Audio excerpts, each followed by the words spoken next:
அனைவருக்கும் வணக்கம். நான் திருப்பூர்லேருந்து பிரசன்ன தேவதை இது செய்கிறாங்க. நம்ம அந்த பதிவில் பார்க்க போகிறது திருப்பூர்லேருந்து காங்கேயம் செல்லும் சாலையில் அமைந்துள்ள சிவன்மலை ஆண்டவர் ஆலயத்தில் சுப்பிரமணிய பெருமாள் ஆலயத்தில் இன்னொரு தனி சிறப்பு என்னன்னு பார்த்தீங்கன்னா, நம்ம மேலே மலை மேலே அந்த மூலஸ்தானத்துக்கு போகிறதுக்கு முன்னுக்கு அந்த துவார பாளையத்துக்கு பக்கத்துலேயே பார்த்தீங்கன்னா நவ வீரர்கள் அப்படின்னு சொல்லக்கூடிய 9 வீரர்கள் இங்கே இருக்காங்க.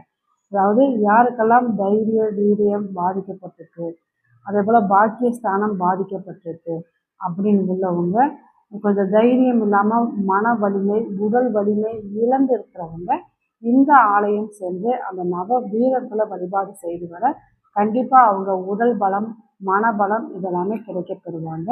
அதே போல் இந்த ஆலயத்தில் பார்த்தீங்கன்னா சப்த கன்னிகளுக்கு பதிலாக நவ கன்னிகள் அப்படிங்கிறது 9 கன்னிமார்கள் இங்கே இருக்காங்க. அது நீங்கள் சுவாமியை தரிசனம் பண்ணிட்டு வெளியில் வர பாதையில் நவ கன்னிமார்கள் இருக்காங்க. அப்போ இவங்களும் நீங்கள் வழிபாடு செய்து வரப்ப கண்டிப்பாக உங்கள் ஜாதகத்தில் பாக்கியஸ்தானங்கள் பாதிக்கப்பட்டிருந்தால் நீங்கள் இந்த ஆலயம் சென்று நவ கன்னிமார்களையும் நவ வீரர்களையும் வழிபாடு செய்து வர கண்டிப்பாக உங்களுக்கு பாக்கியஸ்தானம் நல்ல பலனை கொடுக்கும். அப்படிங்கிறது தான் அந்த பாதிப்புலேருந்து விடுபட்டு உங்களுக்கு நல்ல ஒரு பாக்கியங்கள் கிடைக்கும் அப்படிங்கிறத தவறாமல் ஒரு நாளாவது இந்த ஆலயம் சென்று வழிபாடு செய்துவாங்க. 9ஆம் இடம் பாதிக்கப்பட்டவங்களும் இந்த ஆலயம் சென்று வழிபாடு செய்யலாம். இதுபோல் ஜோதிட தகவலுக்கு நமது சேனலை சப்ஸ்கிரைப் பண்ணிக்கோங்க. நன்றி.